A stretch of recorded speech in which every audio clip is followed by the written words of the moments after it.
तो नमस्कार दोस्तों मैं आपका दोस्त राजवीर चौहान स्वागत करता हूं एक और नई कहानी के साथ। सबसे पहले तो दोस्तों मैं बताना चाहूँगा कि ये एक नया चैनल है जिसके ऊपर हम आपको कहानियाँ सुनाएंगे, सच पर आधारित कहानियाँ, कुछ ऐतिहासिक कहानियाँ, धार्मिक कहानियाँ और क्राइम से रिलेटेड कहानियाँ। तो आज पहली ही कहानी मैं आपको सुनाने जा रहा हूँ। वो एक ऐसे संत की, ऐसे महात्मा की कहानी सुनाने में जा रहा हूँ जिसके भक्तों में इंटरनेशनल भक्त भी शामिल हैं। जी हाँ, जिनके भक्तों में फेसबुक के सीईओ मार्क जगरबर्ग और स्टीव जॉब्स जो एप्पल के सीईओ है वो भी इनमें शामिल है, और हॉलीवुड की हीरोइन जूलिया रॉबर्ट्स भी इनकी महान भक्त है। दोस्तों कहते हैं, मैं बात कर रहा हूँ दोस्तों यहाँ पर नीम करोली बाबा की। जी हाँ, कैंची धाम पर जो धाम है कैंची में, उत्तराखंड में, वहाँ नीम करोली जो बाबा हैं उनकी मैं बात कर रहा हूँ। और कहते हैं एक बार फेसबुक के जो सीईओ हैं मार्क जगरबर्ग, वो बहुत परेशान थे फेसबुक के उतार चढ़ाव से। वो असमंजस में थे कि फेसबुक को रखना है या फिर इसको बेच देना है। तो ऐसी स्थिति में उनको स्टीव जॉब्स मिलते हैं जो एप्पल के सीईओ हैं, और वो उनको सलाह देते हैं कि आप हिंदुस्तान जाइए, वहाँ पर एक जगह है नीम करोली, वहाँ पर बाबा हैं, उनसे आप मिलिए, आपको आपकी जो शंका है उसका समाधान आपको वहाँ मिलेगा। दोस्तों उसके बाद में मार्क जगरबर्ग हिंदुस्तान आए। उसके बाद हिंदुस्तान आने के बाद वो नीम करोली बाबा की जगह पर गए, और वहाँ एक दिन की जगह वो 2 दिन रुके। और उसके बाद कहते हैं खुद उन्होंने, भारत के प्रधानमंत्री जब नरेंद्र मोदी फेसबुक के हेडक्वार्टर गए थे तो खुद फेसबुक के सीईओ ने उनसे कहा था, फाउंडर ने उनसे कहा था नीम करोली बाबा का जिक्र करते हुए कि उनके धाम की यात्रा करने के बाद मेरे सारे काम बनते चले गए, सारे काम सुधरते चले गए। तो दोस्तों ऐसी ही कहानी है बाबा नीम करोली कैंची धाम की जो मैं आपको सुनाने जा रहा हूँ। तो बाबा का जो असली नाम था दोस्तों वो था लक्ष्मी नारायण शर्मा, और ये लगभग सन 1900 के आसपास इनका जन्म हुआ था, आगरा के अकबरपुर के आसपास। और जो बाबा ने शरीर का त्याग किया था वो किया था 11 सितंबर 1973 में। दोस्तों इनकी बहुत इंटरेस्टिंग कहानियां हैं, वो कहानी मैं बताऊंगा कि जैसे एक बार बाबा नीम करोली बाबा जब अपनी युवावस्था में थे तो अंग्रेज़ों का शासन था उस समय, तो ये प्रथम दर्जा फर्स्ट क्लास श्रेणी की ट्रेन में सफ़र कर रहे थे। तो बोलते हैं कि जब वे प्रथम दर्जे में सफ़र कर रहे थे तो टीटी आ जाते हैं, और टीटी के आने के बाद टीटी उनसे टिकट मांगता है, तो उनके पास टिकट नहीं होती है, तो टीटी बोलता है कि आप उतर जाइए। बाबा कुछ नहीं कहते, ध्यान मग्न रहते हैं। फिर भी टीटी को अपना मतलब लगता है कि ये जो टीटी की पावर है उसको अपना ईगो पर लगता है, और वो बोलता है कि अगले स्टेशन पर आप उतर जाइए। तो दोस्तों अगला स्टेशन नीम करोली आता है, कैंची धाम जहाँ पर है, वहाँ पर ट्रेन रुकती है, और वो टीटी बाबा को ज़बरदस्ती वहाँ से उतार देता है। बाबा उतर जाते हैं ट्रेन से, और वहीं पटरियों के साइड में जाके खुले स्थान पर बैठ जाते हैं। उसके बाद दोस्तों कहते हैं कि जब ट्रेन का गार्ड ट्रेन को रवानगी के लिए हरी झंडी दिखाता है तो ट्रेन नहीं चलती। बार बार इंजन को चेक किया जाता है, इंजन में कोई प्रॉब्लम नहीं है, कहीं कोई प्रॉब्लम नहीं है, लेकिन फिर भी ट्रेन नहीं चल रही। अब ड्राइवर भी परेशान, टीटी भी परेशान, और जो गार्ड है वो भी परेशान, क्योंकि ट्रेन आगे जा नहीं पा रही और चलना बहुत ज़रूरी है क्योंकि पूरा शेड्यूल ख़राब हो रहा था। सब कुछ चेक कर लिया गया, इंजन चेक कर लिया गया, कोई टेक्नीशियन वहाँ आ गए, टेक्नीशियनों ने भी काफ़ी देख लिया, मगजमारी कर ली, लेकिन वो ट्रेन नहीं चली।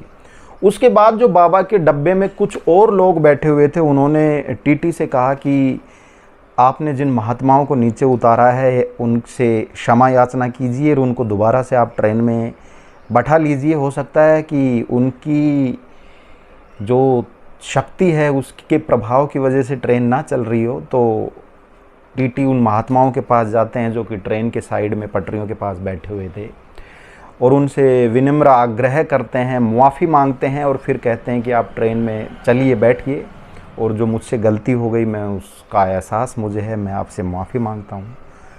महाराज जो नीम करोली महाराज थे वो उठते हैं और वापस ट्रेन में आके बैठते हैं। जैसे ही बोलते हैं दोस्तों, वो जैसे ही ट्रेन में बैठे ट्रेन चल दी। कुछ कुछ आगे जाके वो फिर उतर जाते हैं उस ट्रेन से। और दोस्तों कहते हैं कि जिस स्टेशन पर ट्रेन रुकी थी वहाँ पर रेलवे ने बाबा का एक धाम बनाया है। आगे जाके वो फिर उतर जाते हैं। उतरने के बाद वो एक जगह बैठ जाते हैं, एक रोड के किनारे पे जाके, और वहाँ पर एक चरवाहा होता है जो बकरियाँ चरा रहा था। तो वो चरवाहा को आवाज़ मारते हैं, पूरन नाम से उनको बोलते हैं कि पूरन यहाँ आओ। चरवाहा उनकी तरफ देखता है कोई एक युवा संत बैठे हुए हैं और वो उनको आवाज़ मार रहे हैं। तो चरवाहा भग के जाता है और उनसे पूछता है कि बड़े कौतूहल विषय से कि महाराज मैं आपको नहीं जानता और संभवतः आप भी मुझे नहीं जानते, क्योंकि हम एक दूसरे को पहली बार मिल रहे हैं और आपने मुझे नाम से पुकारा है पूरन यहाँ आओ, तो क्या आप मुझे जानते हैं? बाबा मंद मंद मुस्कुराते हैं। मुस्कुराने के बाद बोलते हैं कि ये बातें बाद में होंगी, पहले मुझे भूख लगी हुई है, आप घर जाइए और खाना लेके आइए, मैं खाना खाऊंगा। वो चरवाहा पूरन अपने घर जाता है। घर जाके ना और अपने माँ बापों से बोलता है कि ऐसे ऐसे एक महात्मा संत आए हुए हैं, उन्होंने मुझे आवाज़ लगा के बोला, मेरे नाम से बोला, और अब वो उनको भूख लगी है, कुछ खाने को मंगा रहे हैं। गरीब परिवार से था पूरन, दाल रोटी घर में बनी हुई थी, वही लेके वो बाबा के पास पहुंच गया। बाबा ने भोजन किया। भोजन करने के बाद में बाबा ने कहा कि पूरन मैं तुम्हें कई जन्मों से जानता हूँ, तुम मुझे नहीं जानते, मैं तुम्हें कई जन्मों से जानता हूँ। अब आप एक काम कीजिए, कुछ लोगों को और इकट्ठा कीजिए।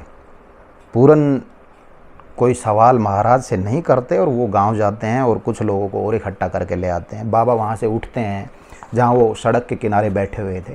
उठने के बाद में फिर वो नदी को क्रॉस करके ना, और एक जंगल है, जंगल में जाते हैं और एक छोटा सा पहाड़ होता है, पत्थर लगे हुए होते हैं, उनकी तरफ इशारा करते हैं गांव वालों से, बोलते हैं इस पत्थर को यहाँ से हटाओ, इसके पीछे सुरंग है।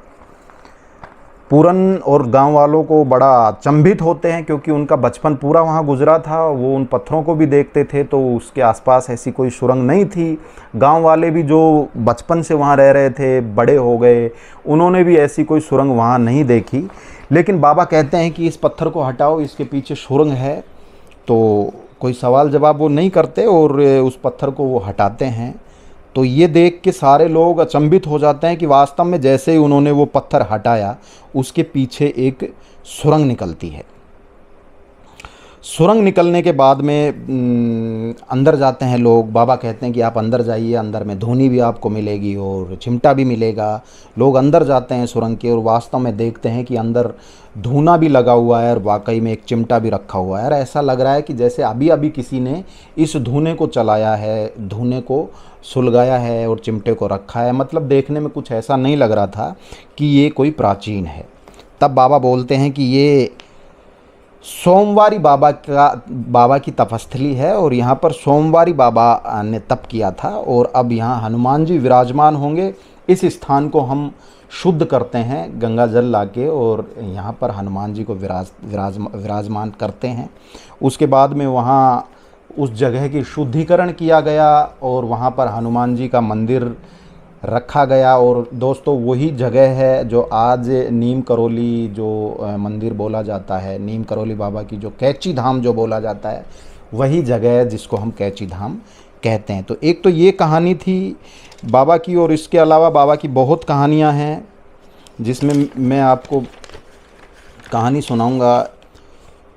उस समय केंद्रीय मंत्री होते थे गोविंद बल्लभ पंत।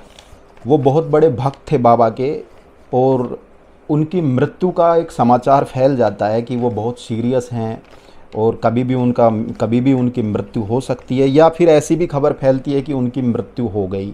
बाबा के पास भी वो खबर उड़ती जाती है कि महाराज गोविंद बल्लभ पंत की मृत्यु हो गई। तो बाबा बोलते हैं, मुस्कुराते हैं, बोला ये संभव कैसे है, ये तो संभव ही नहीं हो सकता, उन्हें तो अभी बहुत लंबी आयु जीनी है, बहुत कुछ करना है। दोस्तों सबको पता है उसके बाद में गोविंद बल्लभ पंत जो आईसीयू में एडमिट थे वो रिकवर होते हैं, ठीक होते हैं और ठीक होने के बाद में काफ़ी लंबा जीवन उनका राजनीति में चलता है और काफ़ी वो आगे चलते हैं। तो एक ये कहानी थी बाबा की। एक बार बाबा बिरला मंदिर दिल्ली आए हुए थे, अपने भक्तों से मिल रहे थे उसी समय एक बांग्लादेशी युवक, बांग्लादेशी भक्त भी उनके थे और बांग्लादेशी युवक भी वहाँ आए हुए थे। तो एक बांग्लादेशी युवक खड़ा होता है, खड़ा होकर वो जैसे ही बाबा से मतलब खुद के मन के अंदर जो उसके सवाल थे वो सवाल करने को होता है, उससे पहले बाबा उनसे बोल देते हैं कि तुम यहाँ से जाओ, तुम्हारा जो भाई है जो दुश्मन की कैद में है वो बहुत जल्दी दुश्मन की कैद से छूट जाएगा और वो देश का सर्वोच्च पद पर विराजित होगा, देश का शहंशाह बनेगा।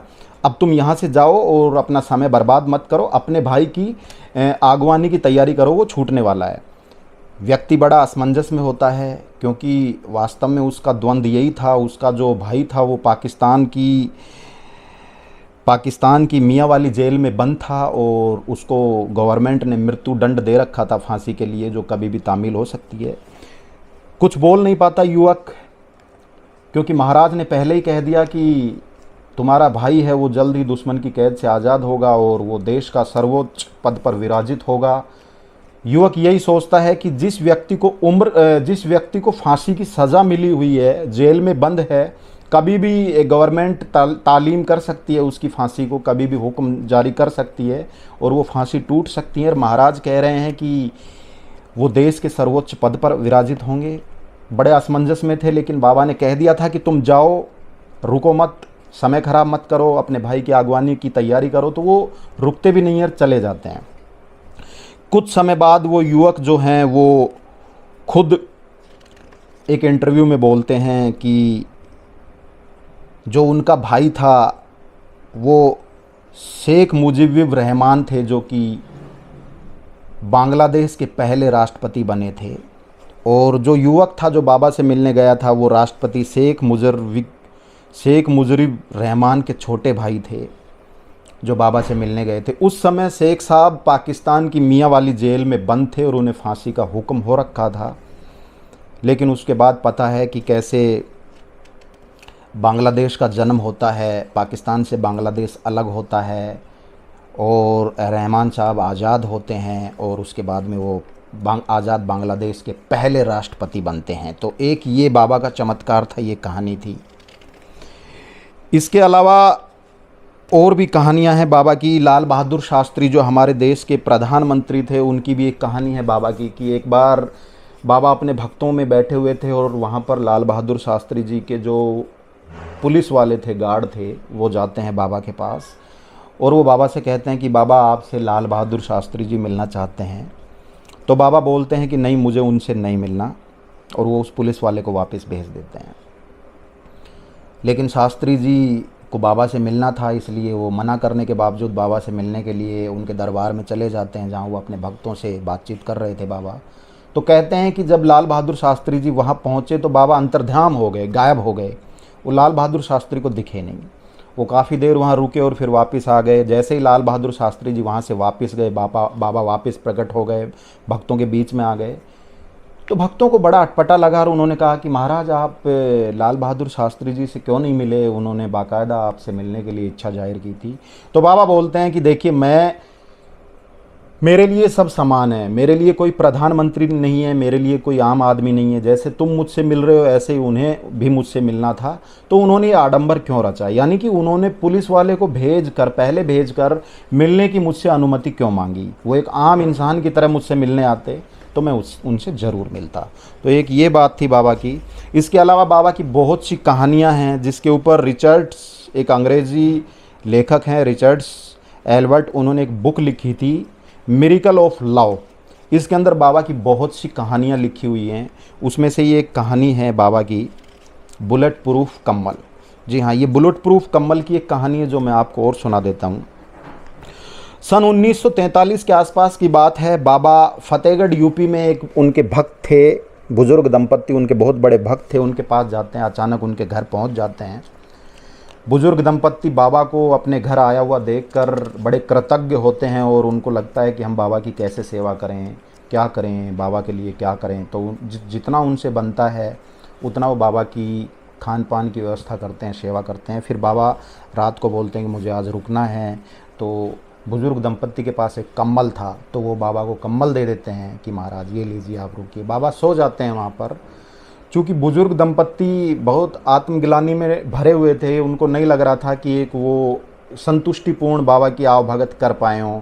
ऐसे ही लग रहा था उनको कि देखो बाबा को कहाँ सुला रखा है, एक पतला सा कम्बल उनको दे रखा है, और बड़े इस कसमकस में बुजुर्ग दंपत्ति रात भर सो नहीं पाए।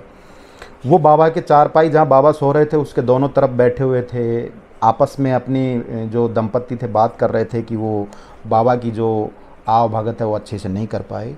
तो उनको लगा, ऐसा महसूस हुआ कि बाबा कम्बल के अंदर करहा रहे हैं, जैसे अजीब अजीब आवाज़ आ रही है। बाबा बड़ी दुखी हैं, कराहने की आवाज़ आ रही है, जैसे कोई बाबा को पीट रहा हो, ऐसे दर्द हो रहा हो उनको। ऐसा पूरी रात निकल गई, बाबा पूरी रात कराहते रहे, कंबल के अंदर करवटें लेते रहे।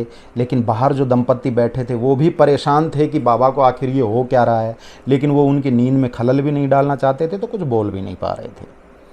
रात गुजर गई, सुबह बाबा उठते हैं।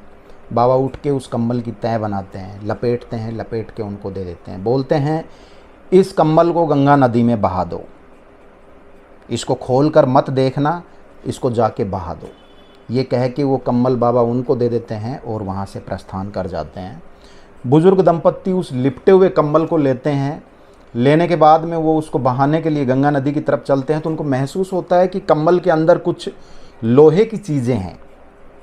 मन करता है देखें, लेकिन फिर उनको बाबा का वो निर्देश याद आ जाता है जिसमें बाबा बोलते हैं कि इस कंबल को खोल के मत देखना। तो बाबा के बहुत बड़े भक्त थे, वो उनकी बात का काटना भी नहीं चाहते थे, उनका निरादर भी नहीं करना चाहते थे। तो उन्होंने उस कंबल को खोल के नहीं देखा और बाबा के कहे अनुसार उन्होंने उस कंबल को गंगा नदी में बहा दिया। बात आई गई हो गई। अच्छा, इससे पहले बाबा ने जाने से पहले उनसे ये और कहा था कि इस कंबल को नदी में बहा दो और तुम्हारा बेटा 1 महीने बाद सकुशल घर लौट आएगा। तुम्हारा बेटा 1 महीने बाद सकुशल घर लौट आएगा।